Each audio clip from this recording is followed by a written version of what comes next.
Être directeur de la communication, ça veut dire manager des équipes évidemment, donc intégrer une dimension de management, mais aussi manager des projets. Donc intégrer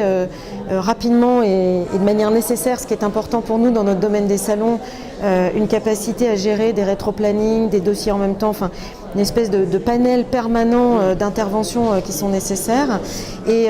le deuxième point sur lequel c'est véritablement une aide, c'est une habitude, je dirais peut-être pour schématiser, de conceptualiser,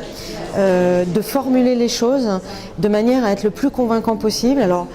on sait que ça sert en communication, mais ça sert aussi beaucoup à un poste de direction de pouvoir convaincre. Moi, ce que j'attends de la DIRCOM avec laquelle je travaille, c'est, puisque j'ai fait son travail pendant pratiquement 10 ans, sur le même périmètre et le même poste et le secteur, j'attends d'elle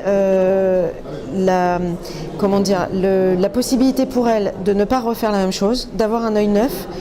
et de le prouver, de elle-même convaincre que cet œil neuf que je n'ai pas et que je n'ai plus, puisque par la force des choses, les années passent par là, elle peut l'avoir, et une façon de voir les choses différemment. Et on sait qu'en communication,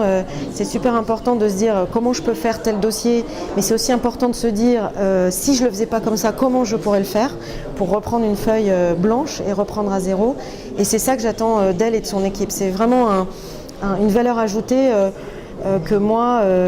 finalement quand même au bout de 10 ans, je pense qu'il y a une forme d'autosclérose qui se met en place et ça devient plus difficile. Donc cette espèce d'ouverture de fenêtre, c'est ça que j'attends à la fois au niveau stratégique et au niveau opérationnel des choses.